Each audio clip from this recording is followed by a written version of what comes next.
Hello, everybody out there. How y'all doing today? I wanted to come on here and talk a little bit more on my video blog. What is the difference between an author and a writer?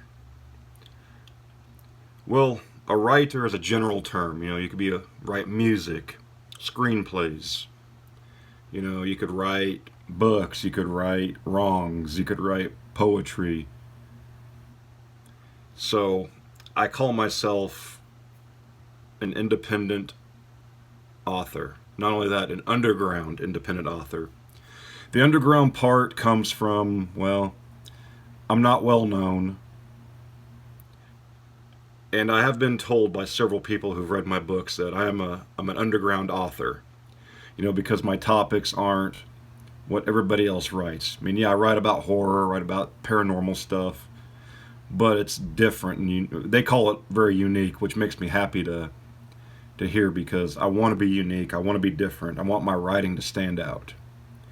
So that's why I refer to myself as an underground independent author. But, also being called a writer is good too. Because, at the heart of it, a writer is an artist. An author is a type of writer, so I get into specifics on it: underground independent author. And now, at the risk of rambling more, I'm going to stop talking about that.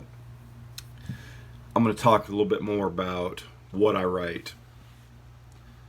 It's a mix of paranormal, horror, the supernatural, which are kind of the same ballpark, I guess. Then you throw in a mix of fantasy and science fiction, along with my twisted world perspective and dark humor. My stuff is not meant for children to read. I'm going to be flat out with that. If your kids read my books, it's your fault, because I tell everybody it's not for kids. There's some things in this world that have to belong to the grown folks. Not everything can be family friendly. So, I don't want to hear a lot of bitching and complaining. Hey, my kid read your book and now he's got nightmares about red caps. Not my problem. Should know not to read the book. And besides, I'm not here to parent your kids. Check out the stuff before you buy it for them and let them read them. With that being said, anybody who wants to read my stuff, yeah, I'm going to give them a copy. But granted, if it's a kid at a book signing, I had this happen. This lady came up to me, and I think her daughter must have been about 10 or 11. My daughter reads at an older level. Would your books be good? It's like, well, I'll be honest with you, ma'am. I wouldn't read it to children. Now, if you want to read it and then decide, I'm cool with that. So she smiled, she said, okay, and then, she bought a copy of my book. And actually, I give a business card to all my people who buy my books. She actually emailed me and said, I really love your book. My daughter's too young to read it, but, I gave her the gist of the story and she wants to read it later on. Okay, that's cool. No problem. So anyway, all that mixed together, one shared universe. Kind of like inspirations I've had were H.P. Lovecraft and Stephen King. All their stuff is a shared universe too. And the only problem with the shared universe for me is keeping up with the continuity. I don't want to contradict anything I've said. In fact, when I was writing Baba Yaga, I did have to change something because it was going to contradict something from a previous writing. In my compendium of short stories, there's a story that mentions how Baba Yaga survived the flood.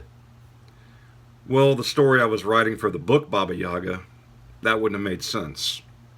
So I had to, go back and do a little creative changing to it, but I kept the continuity straight, and I was happy with it. And I've had a few people buy the book say, oh man, this book is awesome, it's dark, it's creepy. It's going to give me nightmares. When are you going to write the next one? I'm like, well, Baba Yaga is pretty much a standalone story for the folklore series, but she's going to be mentioned in other stuff, and I might revisit the Baba Yaga story at some point. The folklore series is going to be dedicated to all types of folklore. The Targathian series is it's a set series of 6 books, actually 7, because there's going to be a short story collection of all the supporting characters, but that's not going to come out till after I'm done with the last book. But if you've read the book, you'll know who I'm talking about when I say the names like Ghostal and Qualdea. You'll know who they are if you've read the book. You get their backstories, their short stories on who they are and how they become what they are for this. Because Targathian is a first-person story.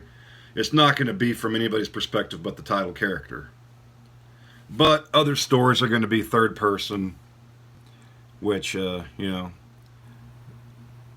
first person's fun to write for certain things. I wouldn't want to write first person for everything, because it does limit the amount of detail you're going to have about certain aspects.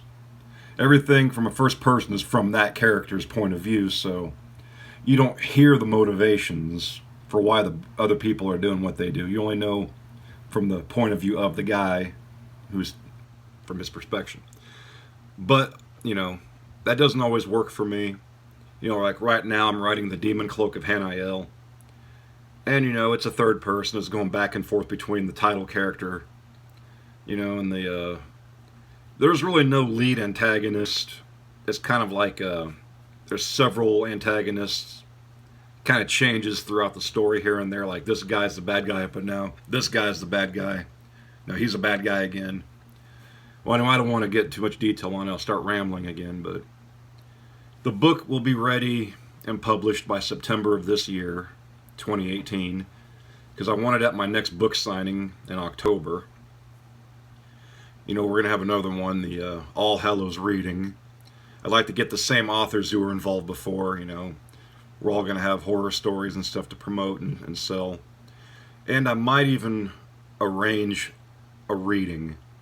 Maybe each one of us will take 5 minutes to take turns reading, just a small excerpt from a book. But, I got plenty of time to plan that. It's months and months away. But for now, I got to get back to work writing. These books don't write themselves. But as I tell people, I don't write books.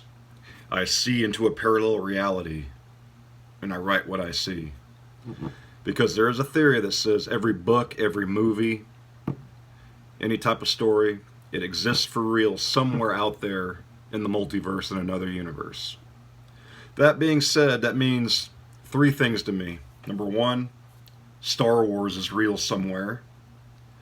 Number 2, Star Wars has 2 different universes because of the new canon and the old expanded universe, which is now Legends. Stupid idea.